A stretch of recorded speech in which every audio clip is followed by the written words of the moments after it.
Welcome to r/entitled people, where we share stories from your lives about people who think the rules don't apply to them, and they should get what they want. Thank you friends for subscribing to the channel, and for so many likes. And today we have 4 great stories, so subscribe, hit the like button, and let's begin. The first story, a drunk customer destroyed a room and was taken away by the police. Now I will testify against him in court. The second story, entitled mother that knows the owner. The third story, redhead claims to know owner of restaurant and expects me to bend over backwards to accommodate to her ridiculous needs. Later asks who Bob the owner is, gets called on her BS. The fourth story, filed a lawsuit against the entitled HOA and won. The first story is, my brother works here, so? If you live in the Philippines before the invention of the smartphone, you'll know what a computer shop is. If you're a foreigner, it's a computer rental building. You know the drill. Me is me, bro is bro, EK is Lucifer, EM is Karen, BF is brother's friend. So my brother got a job as a timekeeper. He's in charge of how long the computers stay open. When he was 22, it was BF business. Well, BF still works there, but my brother needed the job more. This particular friend of my brother is like a brother to me. So I get VIP in the computer shop, which means I can unlimited access to the computers. So one afternoon I wanted a GTA San Andreas, so came to my brother to let him know I'm gonna play so he can open PC for me. As I left the counter, there's a kid, he's about 12, and I was 8 at the time, and he's about to pay for his session. You have to pay before you use the computer. He realized I didn't pay, so he tried to tattletale me to my brother. The conversation went, EK, he didn't pay. Bro, he doesn't have to pay. He always have free time here. EK, that's not fair. Bro, well, he's my little brother, so I think it's fair. Besides, he knows the owner of this place. EK, well, what about me? Bro, why should I give you free time when I don't even know you? EK, well, I know the owner. Bro, who is he then? He says while grinning. EK, well, he is. He says the wrong name. Bro, guess you don't know him then. EK, but it's unfair. Give free time or I'll bring my mom next time. So EK started to throw a tantrum, but my brother ain't budging. Then EK started knocking mousepad display and some other merchandise. My brother is done with this kid, so he gives EK his money back and kick him out. The computer shop. So this part I wasn't there, but my brother told the whole story after his shift. Another afternoon and EK did what he said. He brought his mother to the computer shop. Then the EM looked at my bro like as if he did something wrong, so they talked. Bro, ma'am, what can I, EM, why didn't you give my son free time? Bro, ma'am, it's company policy for your son to pay rent to the computers. EM, well, my son said you gave some child a free time. Bro, well, that's my little brother, and I gave him free time because the owner says he can have free time. EM, well, I know the owner too, so why doesn't my son get free time? Bro, well, ma'am, if you know the owner, say his name. EM, no, I'm calling your boss to let him know that you're being a bad employee. She makes a fake phone call, BS. EM, I just talked to your boss and he said if you don't give my son free time, he's gonna fire you. Bro, as I said, ma'am, if you know owner, talk to him and to ask permission if you can get free time. EM, I just did. And in perfect timing, my BF came to the shop and forgot his laptop. The EM scoffs at him like his dumb child. His friend quickly asked him what's going on. Then the EM interrupted them. Then she said, EM, why to that customer? You should talking to us. Then she pushed my brother's friend away. BF, P, EM, how dare you cuss in front of a child? Who do you think you are? BF, I'm the owner of this place. EM, I don't believe you. BF, I'm gonna ask you to leave. EM, no, we won't leave until you get me the real owner and have you two fired. Then my BF calls the district police, and it was faster than you could say bananas. So the district police arrived. EM quickly got to speak with them, a conversation was made. DP, what seems to be the problem here, ma'am? EM, this a-hole is pretending to be the owner of this shop. BF's father is a DP officer, so the officers quickly recognize BF. DP, ma'am, he's the owner of this place. Instead of EM apologizing, she's actually angry that his son didn't get free time. EM, why didn't you give my son free time? BF, why would I give your son free time? I don't even know him. EM, well, why did you give his little brother free time? Points toward bro. BF, well, ma'am, his little brother is close to me, and he's like a brother to me. EM, well, what about my son? BF, as I said, I don't know your son.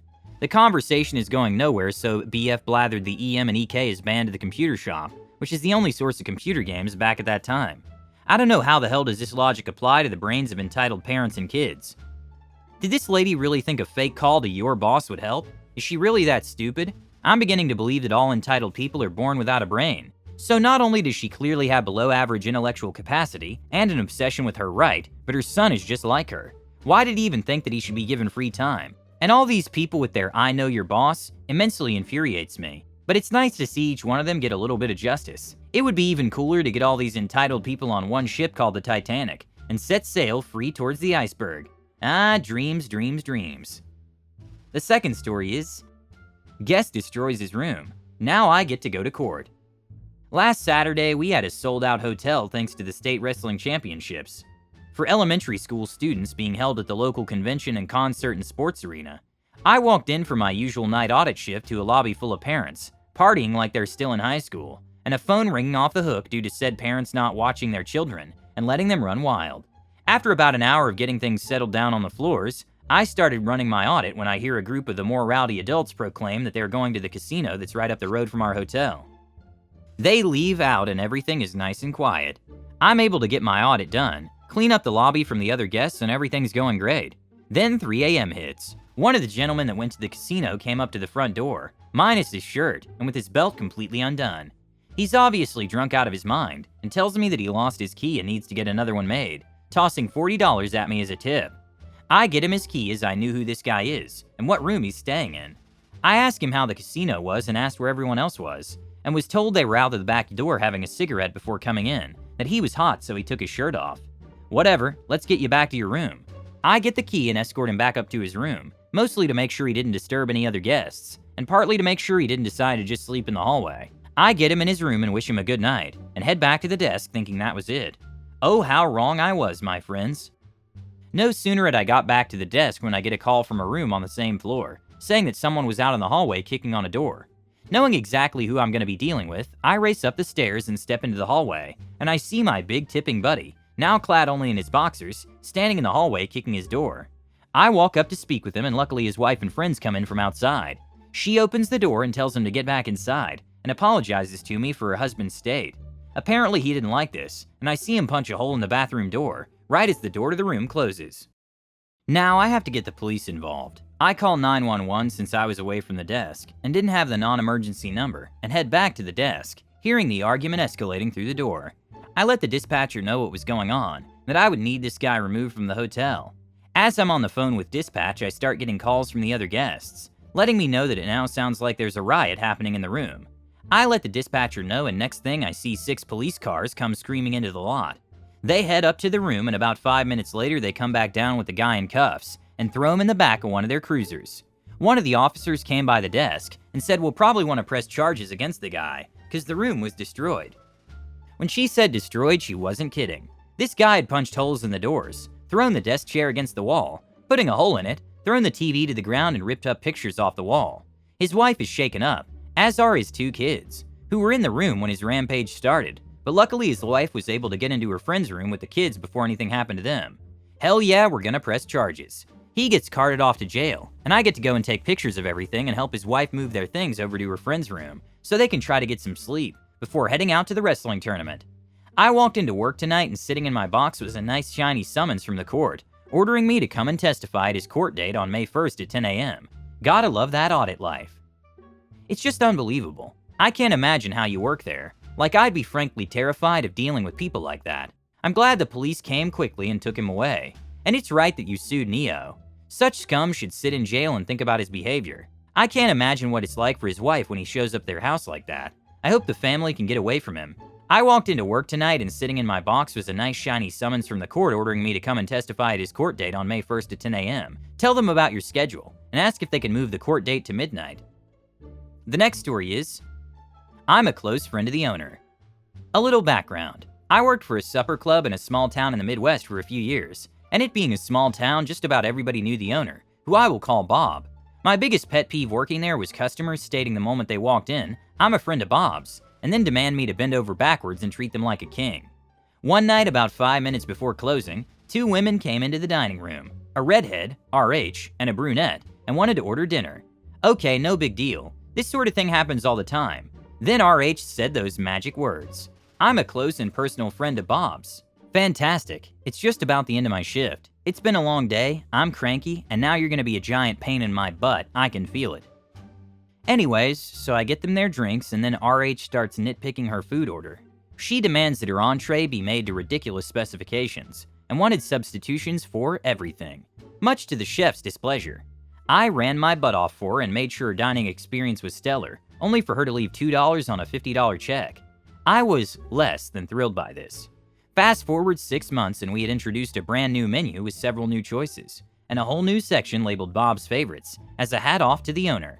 One night about 5 to 10 minutes before closing, who should come in but RH herself, and her brunette-haired friend. Great. So I go through my spiel, whatever. And as RH is looking over the menu, she notices Bob's Favorites and asks, "Who is Bob?" Oh, fan-freaking-tastic. She doesn't actually know who the owner is and is just another person who claims to know the owner just to get special treatment. I replied, "Oh, Bob? Yeah, he's the owner. You know, your close, personal friend?" The look on her face when I said that was priceless. When I was a kid, I remember hearing someone pounce on my best friend's mother with this. Apparently their fish wasn't cooked the way they thought it should be. My friend's mom brought them fresh fish, and they complained about it. It was perfectly fine, and my friend's mom refused to exchange it again. They swore and swore that they were close and personal friends of the owner, and that they would hear about it. My mother told them, "Believe me, they already found out. I am the owner." The woman just stared at her speechless and then left in frustration. And the last story is, I sued my HOA and won. Neighbors and members of the HOA went door to door soliciting votes to ban rentals in the neighborhood. They got the required 2 out of 3 votes needed to change the CCRs. They failed to mailing out any notifications. I don't live in the neighborhood. I had agreed to let my tenant out of his lease 1 month early, since I was planning on selling, and he already had purchased a new home, and I had the house under contract. The HOA president posted on the neighborhood FB page that everyone had received the proposed amendments. Not the case. When I was 4 days from closing, they announced the new restrictions on the FB page. As a result, the buyer backed out, as it was an investor that would not be able to rent for the home for at least 24 months. I felt like I had a good case based on the fact that I would have kept the tenant until the end of the lease, if I had received notice of the upcoming CCR changes. I filed a case in small claims, and the HOA's insurer settled for the full amount of 1 month of rent. I posted a picture of the settlement check on the FB page, with a note to the HOA president, "Up yours with a red-hot poker." Needless to say, it didn't stay up long, but the victory was very sweet indeed. D, that's just beautiful. Very happy for you, OP. So nice to see the HOA lose, and especially in court. The kind of HOA that's 100% confident in their power should be put in their place. With this lawsuit, you've done that. Good job. Thank you for watching. Don't forget to subscribe and have a nice day.